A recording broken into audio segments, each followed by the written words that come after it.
What's going on, guys? Welcome back to the Rollup. Last couple of days before ECC in Brussels. Looking forward to hanging out with pretty much all of you guys and others and just having a good time. Our last stream. And yeah, welcome to the Modularity meets Chain Abstraction stream. Pleasure to be here with each of you guys. I'm looking forward to kind of talking about this. I've been theorizing a lot, and Rob and I have been talking a lot about kind of why these two things are very important. So looking forward to putting them together and sharing some ideas. Start with some intros. We'll go with Matt, then work to Tabasco, Burnt, and then finish off with Alejo and Arjun.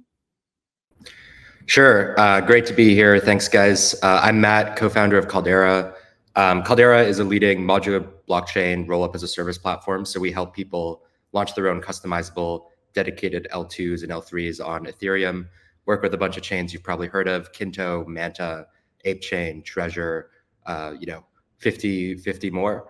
That means in some sense, I think we're kind of part of the problem here. We're one of the reasons why I think people are launching rollups and the space is getting more fragmented, and also a little bit kind of part of the solution in that we help people find infrastructure providers to work with, including chain abstraction providers. So yeah, great to be here and excited to chat.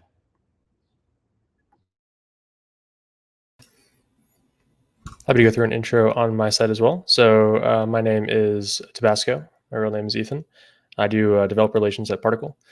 I've been doing developer relations for a long time. Previously, I was at an RPC provider for quite a long time, and I've been at Particle for about a year now. Particle is very simply building essentially chain abstraction infrastructure, but specifically at the account level. So we built something called universal accounts, which essentially just allow users to have one balance and one address that spans all chains. So these are smart accounts that are deployed on different, to start, EVM blockchains. It'll be expanded kind of across the ecosystem, but essentially it automatically routes kind of funds across chains and allows the user to pay for transactions using any token from any chain, pay for gas using any token from any chain, and in doing so kind of create this chain abstracted experience at the account level. So essentially giving users the ability to experience applications without necessarily needing to understand or know the underlying blockchain that are being used in these transactions. And so we're working with a lot of other kind of organizations in the space to hopefully, over the next 6 to 8 months, realize this chain abstraction vision, which we believe very strongly in terms of the need and the necessity for this in the space, which I'm sure we're going to get into in a little bit. That's essentially what we're building at Particle. It's just account level chain abstraction, giving users one address and one balance across all chains. Awesome, cool, thanks, guys, and Andy, appreciate you getting this all together. Great group of guys here. But yeah, my name is Anthony. Go by Burnt Banksy online. About 3 years ago, I bought a Banksy, lit it on fire, sold it as an NFT, which was highest average price NFT in most of 2021. Still in the Wikipedia for that today, but kind of been building the aspect of generalized abstraction since then. Just the idea that end users shouldn't really have to go through the barriers of entry that we've set up for crypto. They shouldn't have to understand what chain we're on, and they shouldn't really need to learn all the complexities that kind of come with the industry to realize the benefits of it. So building Xion, launching relatively soon, to be able to kind of showcase the benefits of crypto without needing to know all the intricacies. Cool.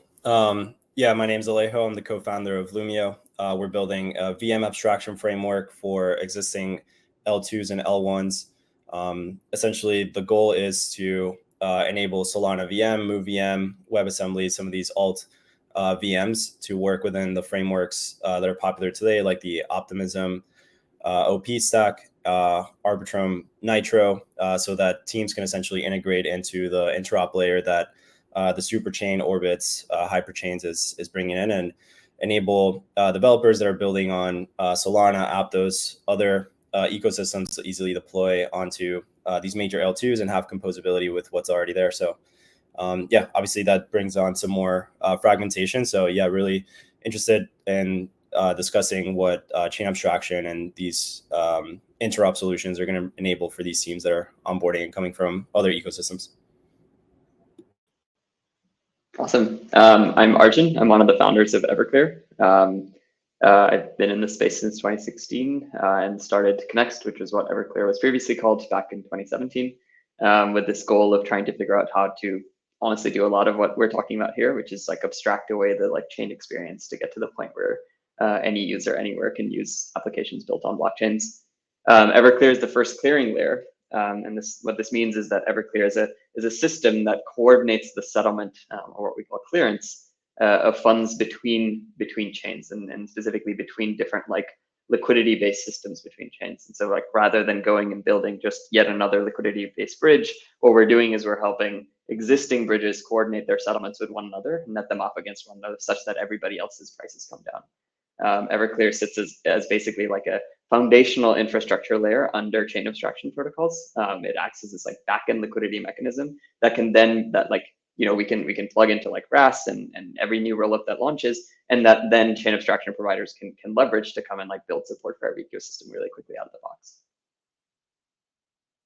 Awesome, guys. Well, thank you all for being here. I think to start off, best kind of way to think about this conversation is laying out the way that Ethereum is scaling with rollups and chains, and kind of thinking about this from a horizontal scaling perspective. I think that's like pretty akin to modular, whereas I think vertical scaling is kind of akin to monolithic or kind of integrated designs. And we're seeing this happen now in Ethereum at a faster pace than ever. I mean, I'm sure Matt can tell us about the demand from the builder perspective to launch their own chain. And I think there's a lot of reasons to do so.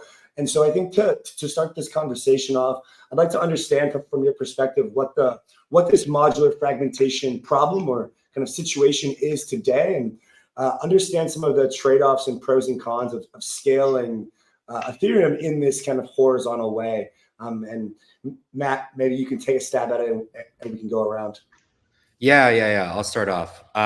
So I think you put it really well, where the Ethereum community, I think, has really coalesced around this idea of scaling horizontally across multiple different rollups, potentially, for all kind of intents and purposes, a practically, infinite, amount of rollups in the long run. At Caldera, like specifically, we're seeing like, dozens of people every month contact us looking for a rollup, and we sign, on the order of like around 10 teams every month or so, who each want to launch their own chain. So project out like a year or two, and also, expect some growth in the aspect. And like we will hit, a world very quickly where there are like hundreds of legitimate, rollups being used. The nice thing about rollups is that it allows you to scale while inheriting a lot of like the security and like some decentralization properties of Ethereum. And you are able to interoperate natively with Ethereum. So that's kind of like a solved problem, right? Rollup to Ethereum bridging and vice versa. The tricky thing is that, at least as it stands right now, natively at the protocol level, there isn't really great interoperability across rollups, right? Different teams have different kind of solutions in the works for this, right? You could have shared sequencing, could have superchain, egg layer, et cetera. But like as it stands right now, none of those solutions are truly kind of live in production. And so the ways that, rollups interoperate with each other and communicate with each other, it's still very up in the air. There are like a lot of solutions, a lot of competing solutions. And so from our perspective as a company that's launching a bunch of rollups, like we kind of view this as priority number one.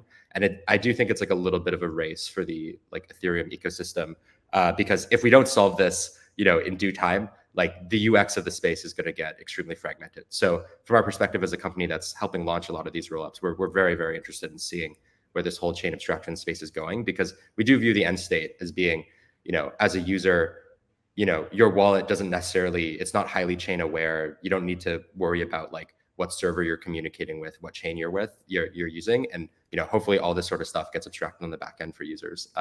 So we, on the infra side, we're kind of hurtling down to that future, but we kind of need the UX to catch up.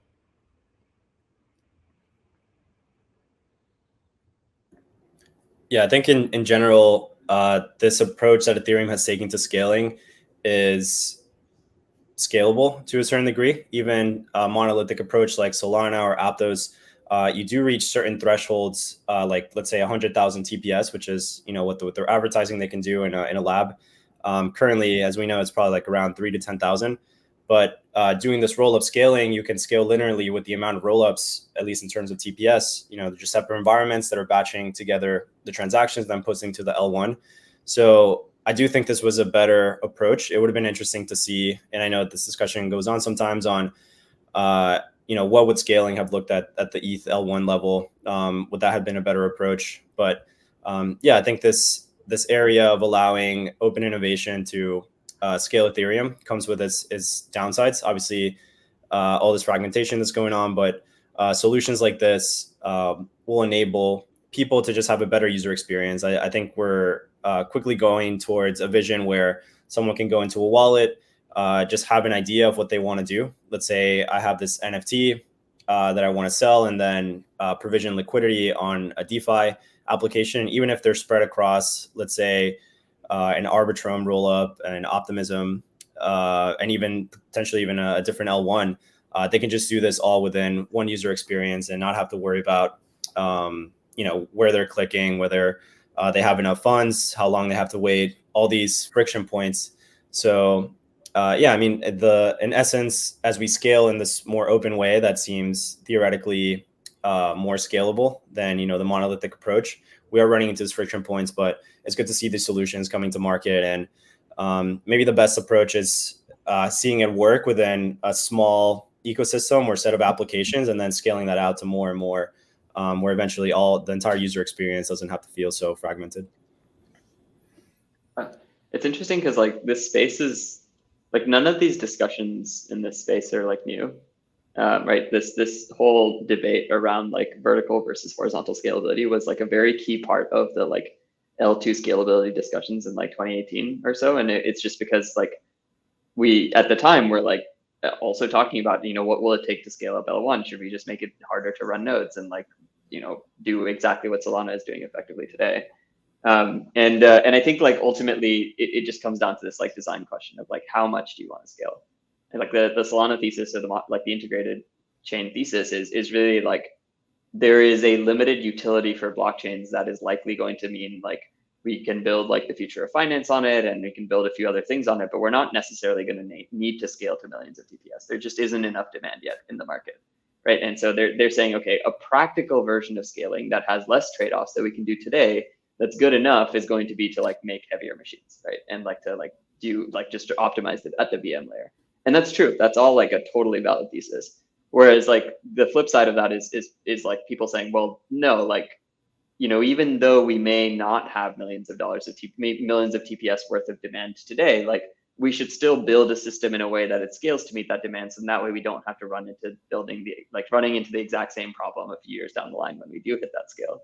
I'm personally in the latter camp. Like I sort of saw this myself, like 6 years ago when we first started talking about rollups, and like the discussion at the time around rollups was like, well, rollups are like a good enough solution to scaling. They give us 10x better scalability, and that's like enough for now. We don't see a reason to scale more than that. That already drops our cost from like $1 down to 10 cents, so that's good enough for normal users.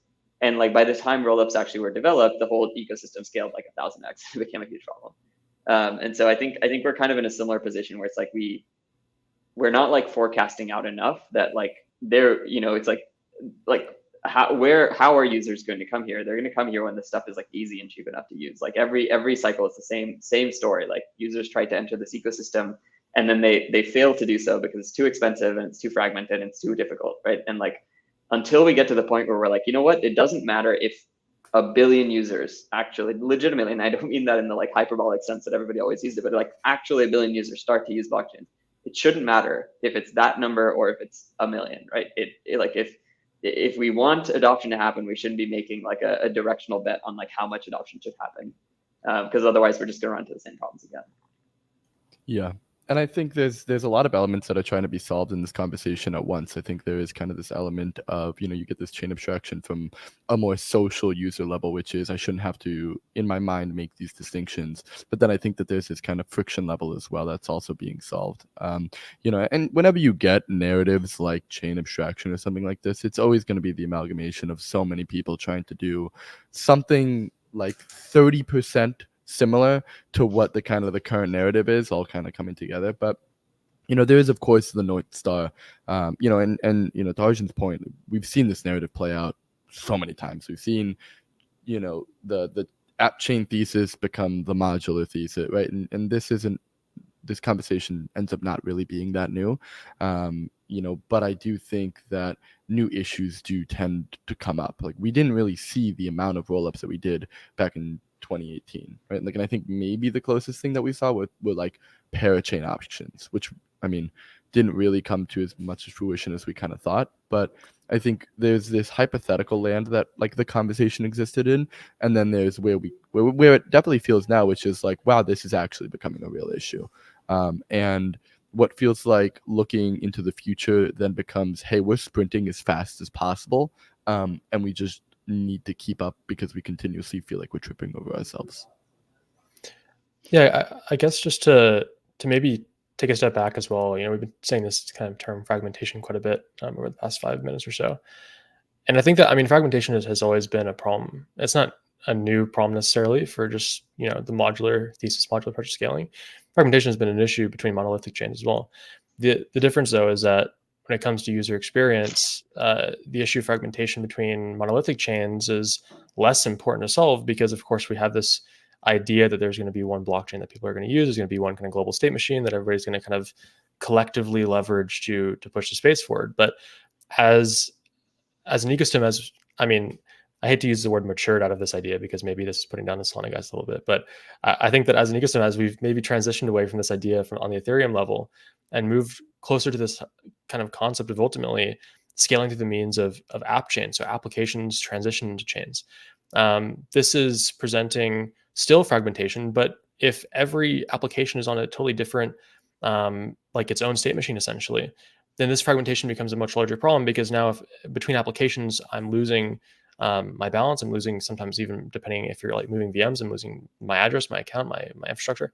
So this is a huge problem because this means that not only is there fragmentation between, you know, 2 or 3 chains that are competing to be the chain that everybody's going to use, but rather as an ecosystem, we're trying to move towards this very I would even say like closer to the Web3 ethos, like distributed mechanism of scaling, to where this fragmentation becomes a much more prevalent issue. So this is where I think that chain abstraction really has, and this is why chain abstraction has been picking up so much this year. Like, I mean, chain abstraction as a need, you could say that it's always been present, but it's so compatible with the modular thesis because modular scaling introduces the need for this degree of you could say interoperability. I think that there's a distinction between interoperability and abstraction. I think that these things sometimes get conflated a little bit.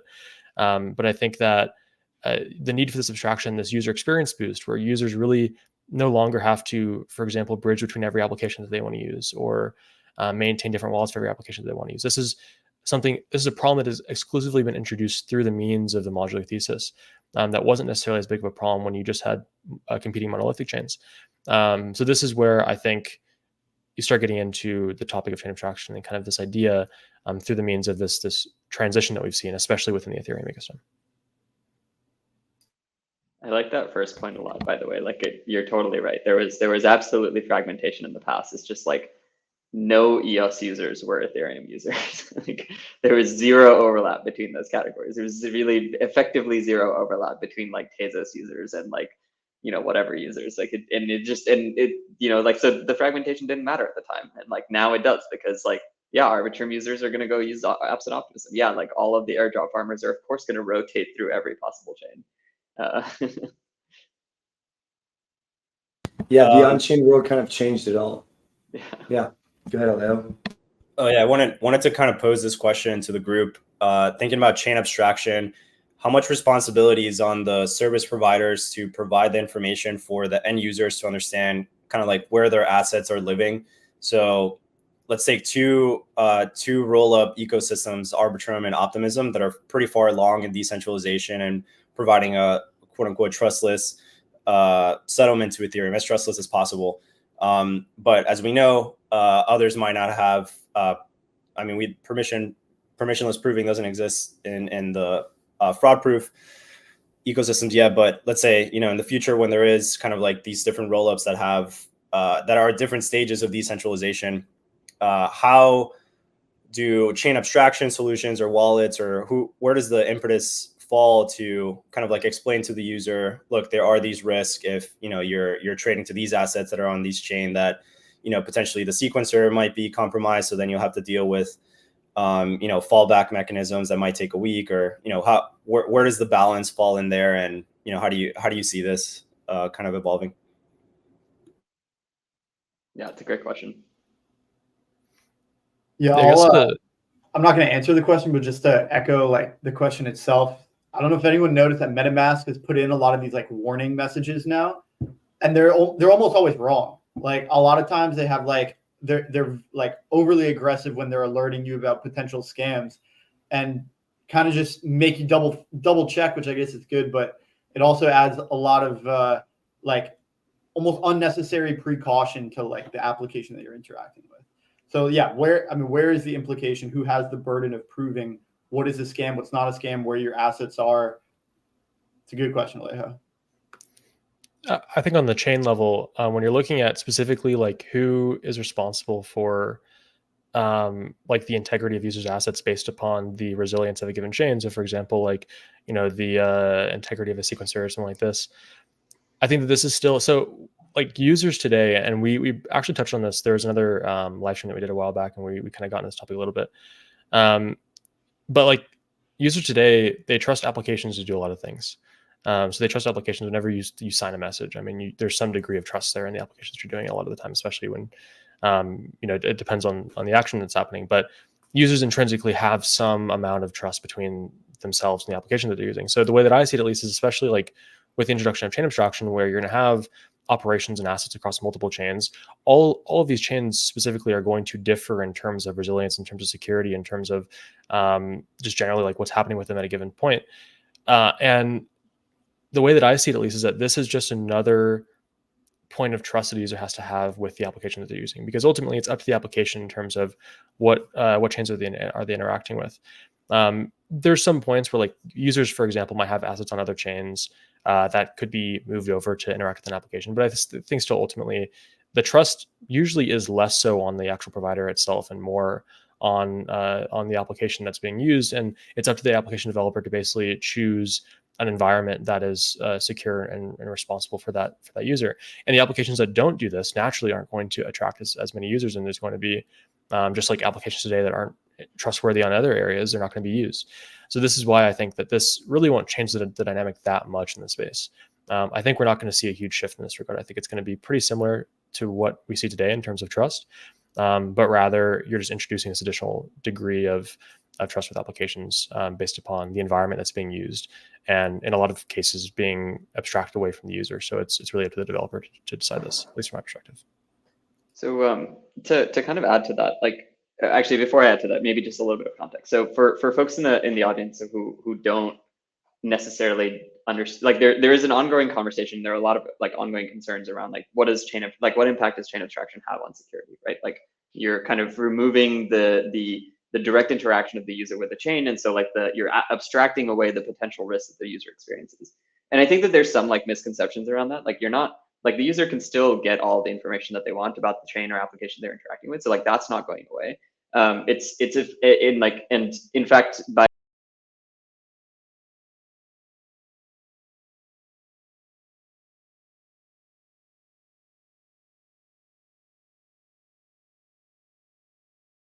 security improvements that come from taking this approach. There are risks though, and this is one of the risks, right? Where you can have this paradigm where users never really ideally don't need to know what chain their assets are on. So their assets could end up on like totally random chains. They could end up on chains that are much more easy to 51% attack or whatever. And that is a meaningful risk. I think like the answer to this is like, so there's a couple of interesting things here. First is I think ideally the design pattern should be that like users are actually leaving their funds on a day-to-day basis on a more secure chain, and they're only like at the time of actually interacting with an application, like risking like the small amount of funds that they need to risk as part of making that transaction or interaction happen for the few seconds that it needs to, that the funds are at risk until the transaction is complete, right? So like in that sense, like the user's funds are still compartmentalized. Like you can still leave all of your capital on Arbitrum or on like the bigger chains, and it's only like at the time of interacting with like XYZ long tail chain that is like using some weird ass configuration that you actually touch that.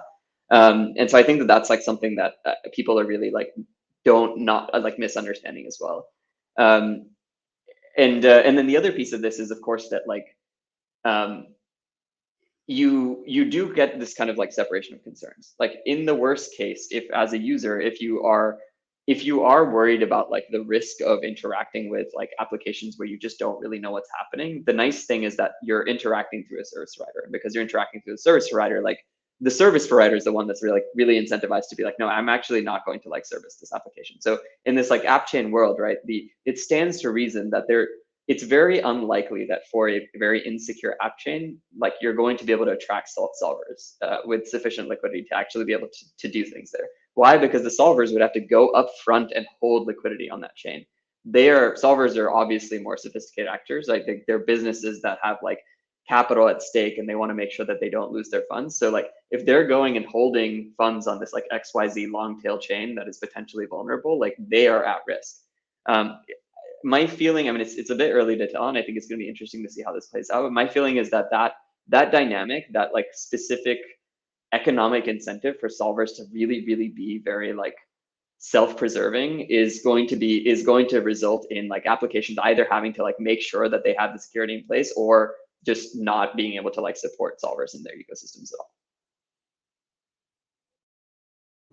I think the like some standardization and social consensus around what makes something safe will also really help end users, and then the intermediaries like wallets, the chain abstraction, the solvers can kind of go through these standards. So for example, for the rollups, we have the different stages of decentralization, and then if that can be outsourced to a framework, like for example the super chain, the idea is that there'll be one bridge, ideally one sequencer that's shared across all these rollups. So individual rollups, as they spin up, don't have to think about maintaining a bridge with fraud proofs or validity proofs.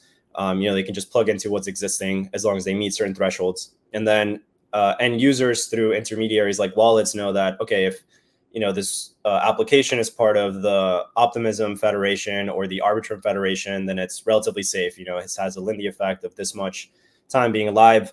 And that kind of starts to outsource. And yeah, maybe some warning signs like Robbie mentioned on MetaMask, like, okay, this is an entirely new, it's not adhering to any of these standards. It's a stage 0 in the rollup decentralization framework, et cetera. All that can come up. But then, I would imagine see some power law distribution of, most of the applications, most of the app chains accruing around these frameworks that, are standards for time-tested decentralization, and get to a level where the rollups are as trustless as the L1. So I think that could potentially be a future where you just get this aggregation around the federations where the standards are safe. Yeah, and this is kind of what we're betting on too, integrating into the major framework so that developers can feel safe deploying onto the Optimism superchain or Arbitrum Orbits, etc.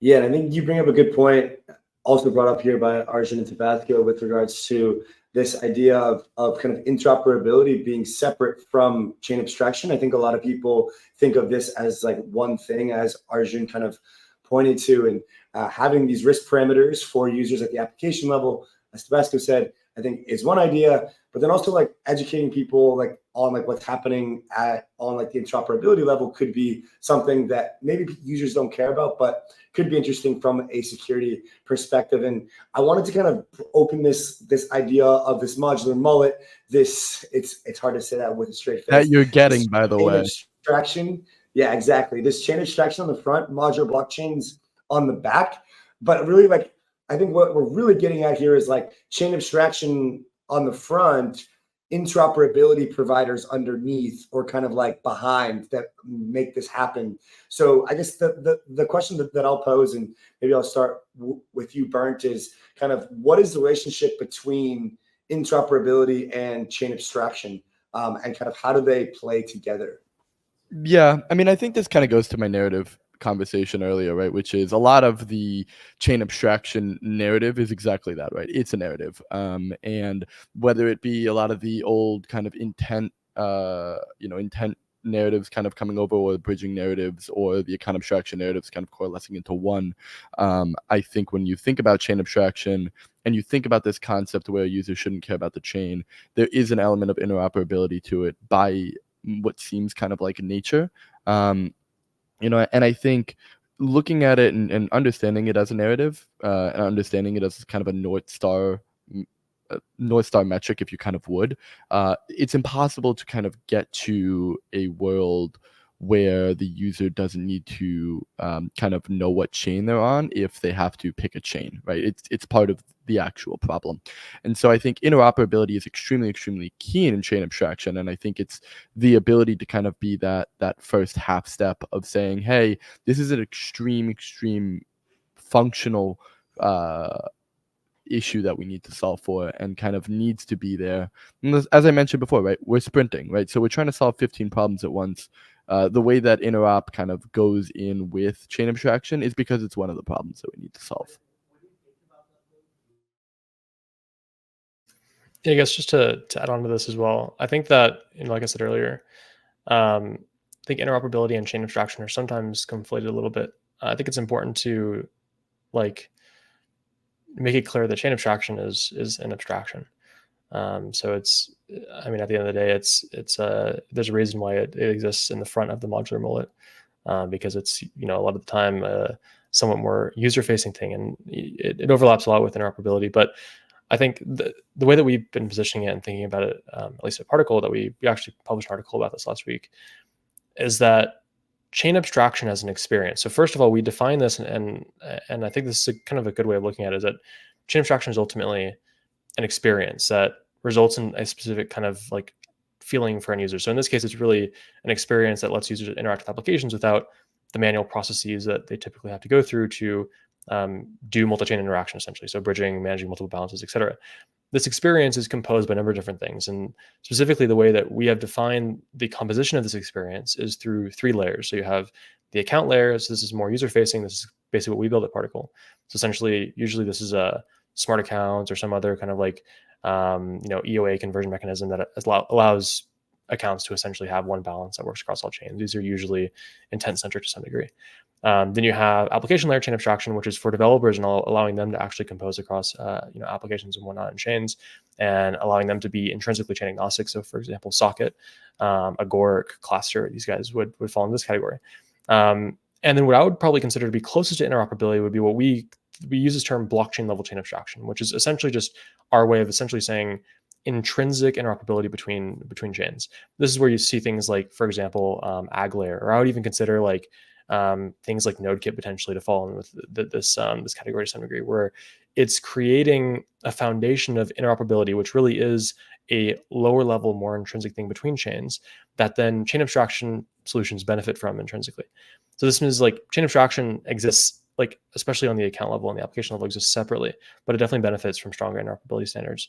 Although I wouldn't say that they are necessarily a requirement for one another. I think we already see a lot of chain abstraction solutions that work today that don't rely on super strong interoperability, usually because they use intents and whatnot, which can get around some of it. But I think that still, when you look at the two concepts, they're very closely interrelated, and definitely strong interoperability results in stronger chain abstraction in terms of really achieving this core experience. So this is where and why really we introduce this framework, to understand when you're looking at the experience of chain abstraction, it's achieved through the abstractions at the account level and at the application level, and then of course kind of tied together by the blockchain level, which really is just a fancier way of saying interoperability between chains. So this is at least the way that we see it, and that we've kind of defined it at Particle.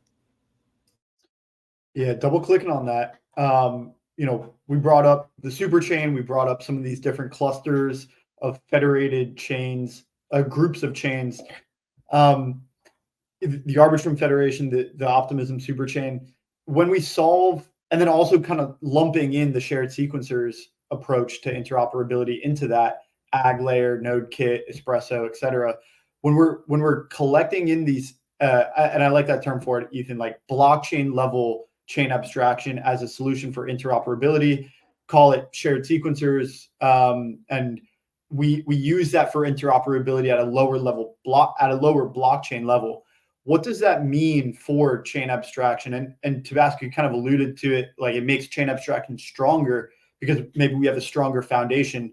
But when we're looking up the chain abstraction stack at intent solver frameworks and some of those tools, how does a shared sequencer affect kind of like those chain abstraction tools further up the stack? I think Arjun made a point earlier around the solvers having their own demand for settling on some of these different rollups or chains. So I think that potentially could be an answer where if you have that foundational interop layer like validity proofs or a shared sequencer, then the solvers have more of a guarantee that they can move funds between these different chains easily. So they'll be more likely to, go out and solve, intents between these different chains. So I think that could be where kind of like that foundational, knowing that you can always use an interop layer, like validity proofs or a sequencer or a shared bridge, makes it so that there's higher demand, and then it's cheaper to do these intent-based liquidity movements. Yeah, like it's like the way to think about this is that all of that is like settlement, right? Like and I mean this in the like financial sense of that's the thing that like moves the funds at the end of the day for when you have the kind of batch transaction that's happening between the ledgers, which in traditional finance was like banks, and in this case is literally like blockchain ledgers. And so everything that kind of sits on top of that is basically like inheriting the like cost and security and other properties of what sits underneath. Now, like the nice thing is that when you're doing this using solvers, like the solvers have their own security model, which is like they're just like fronting the capital and like they are taking on all the risk. But like, you need to have mature interoperability mechanisms that are like robust and secure if you want to give solvers the best experience. Otherwise, like solvers are going to be increasingly hesitant to take the risk for themselves. And like the nice thing, and this is actually one of the big reasons for why like the rollup centric roadmap made so much sense for Ethereum, is like with rollups, you get that out of the box, right? Like interoperability is built into rollups. Rollups are all connected to the hub Ethereum L1 chain. And like that provides the base layer to go and build intent-based stuff on top. And then you can provide this like chain abstracted experience where solvers are still getting the best outcome. And as we move towards things like shared sequencing, right? Like we're basically just improving that outcome, where like, the overhead that it takes for the solver to have to go and like negotiate, like to go and like rebalance funds reduces, or to go and like settle reduces, right? This is a core part of what like Everclear does as well. Is like it sits at kind of the center of all of these like independent settlement mechanisms, and then below all of the chain abstraction mechanisms. So it's almost like a negotiation layer between like all of the interoperability stuff that we talked about versus like the chain abstraction stuff that sits on top. And like Everclear kind of like tries to find what is the optimal way for those like solvers to settle, depending on whatever ecosystem you're in, whatever like security properties you care about, and like what kind of pricing you want for your liquidity. Yeah, if I'll jump in here as well, I think that one of the kind of key insights that we're seeing is like a lot of these interop, kind of like I think Tabasco called them like sort of like chain level, deeply integrated interop solutions, whether that's shared sequencing or like the super chain, et cetera. Like they are really good solutions, but they're only end state solutions if literally everybody uses them. Otherwise, you still have fragmentation, right? Like you still have the problem, of connecting super chains to Arbitrum chains, or chains using Espresso to chains using NodeKit, something like that. So we think it's going to be really, really great to like, for new chains to spin up, be part of an existing network, as Arjun, mentioned, sort of like a standard for settlement that solvers find tractable, that they understand, and a security model that they understand. But like, I think like a lot of people in the space seem to think that, it's sort of like that, one more standard sort of approach, something will come up and out and like everyone will integrate it. It'll save everyone. I think like generally that's not the way that like the blockchain space plays out. Generally, the way that the things that can connect like literally everyone are these more, I would say, like lighter weight, flexible protocols, and I think sort of like a more intense-based mechanism is the thing that kind of bridges the gap between all of those. So we're going to see like a, very like a kind of mosaic of like all these different interop solutions that are connected by even more interop solutions. And I think that will actually be kind of the end state that we reach. As Arjun mentioned, sort of like banking, honestly, right? You have different countries, different standards, and like we figured out a way, over time to kind of connect everything.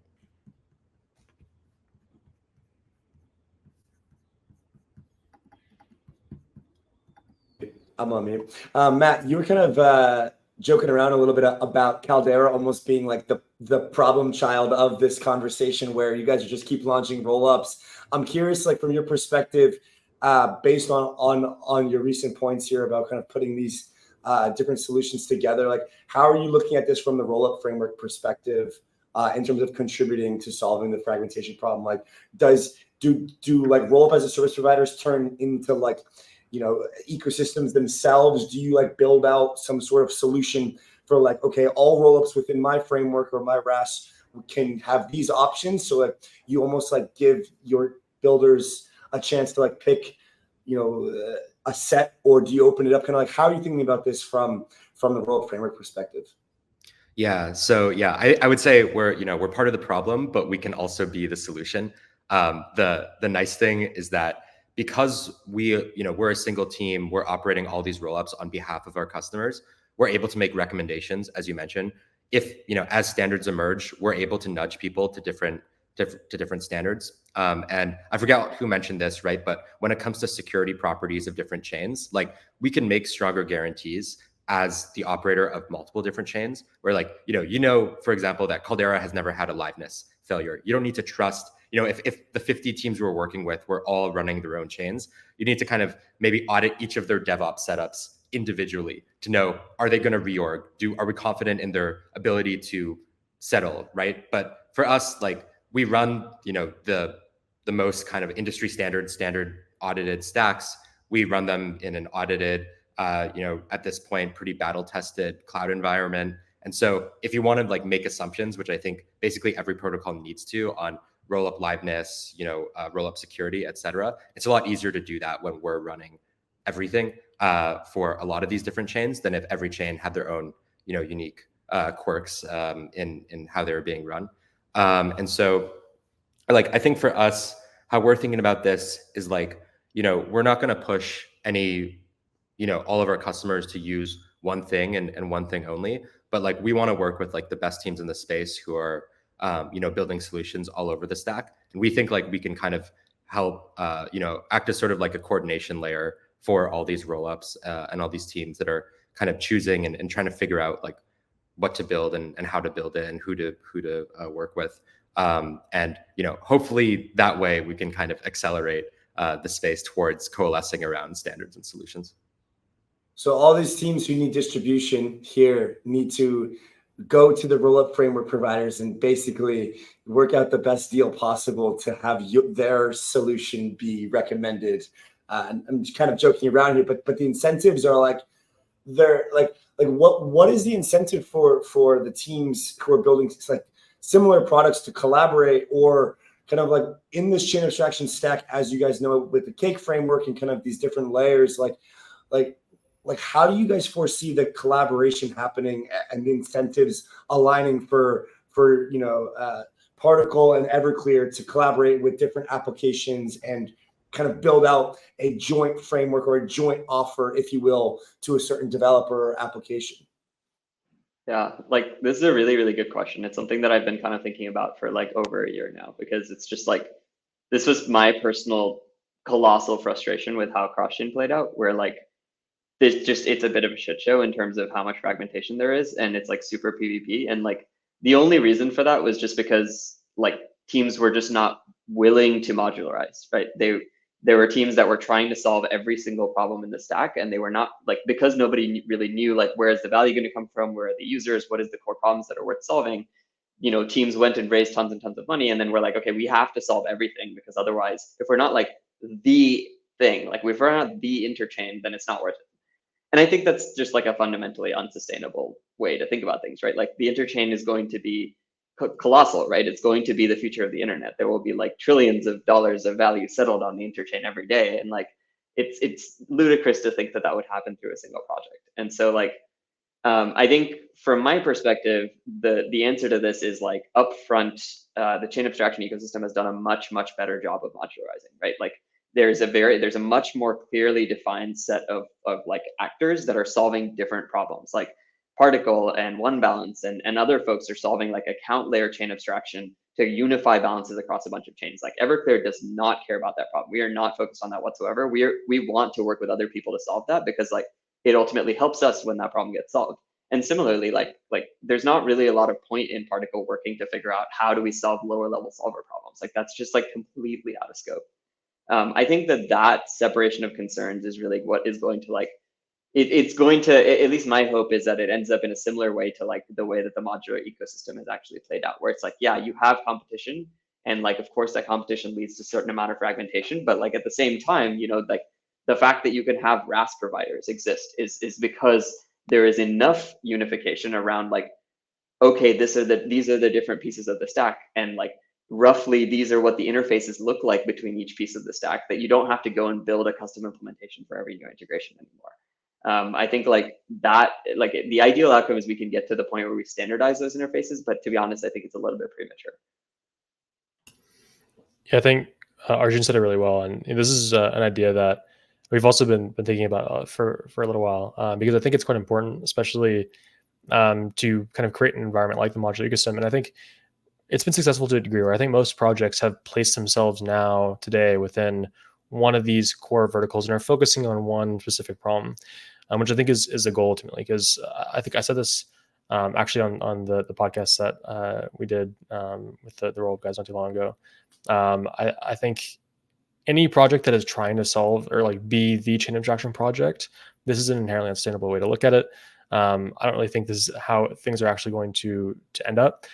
So what I think is what's more likely, and to echo Arjun a little bit, I think that specifically the way that you look at competition and collaboration within chain abstraction, the same property can be applied to modularity and multiple other verticals in the space, is that you have competition, but horizontally. So you have the stack of different layers of chain abstraction, which we like to look at this from account level, application level, and blockchain level broadly. I mean, you can get more granular than that. But like in terms of just general solution categorizations, I think generally you're going to have competition horizontally. So for example, like account level solutions are going to compete with one another to be the choice of developers and users and whatnot. Then you're going to have application level solutions that compete with one another to be the choice of developers. And so like this is where the competition is. But vertically, there's no competition because these are interoperable solutions. They rely on one another to actually enable a full chain abstraction experience. So this is where you get what I would consider to be healthy competition, where really you from this horizontal competition, you actually have solutions improve because eventually you're going to end up with a solution that actually, for example, at the account level is the best solution for end users. Same thing with applications and so on, but you still have that freedom of choice. So, you could have some stack that uses a different account level solution, different application level solution, and then a number of kind of more foundational solutions below it. And it will still enable the same experience. But what's important is that you have that choice for developers, and there isn't, like 10 projects saying we're all doing chain abstraction. We're going to basically like who's going to be the one that kind of wins the race here. And that's why I said, in one of the last podcasts is that I think that the whole notion of like there being a chain abstraction race is inherently a flawed idea. I don't necessarily think that there is an actual chain abstraction race. I think that it's maybe if you look, maybe like in terms of the specific layers, but I think in total it is very much a public good idea and vision that we have for the ecosystem. I don't think it's necessarily something to be monopolized. And so as we achieve this experience, it is going to be something that's more kind of aligned with Web3 and modular ethos. So I think chain abstraction is itself modular. And this is a very important thing, especially when it comes to kind of collaboration and stuff like that. Awesome, guys. I think we have to wrap up. I think we have to bounce. And I'm sure that you guys have a lot to prepare for. And next call is ECC, Modular Summit, Chain Abstraction Day, Integrated Day, Nebular Day, hundreds of side events. See you guys there. Thank you for coming on, as always.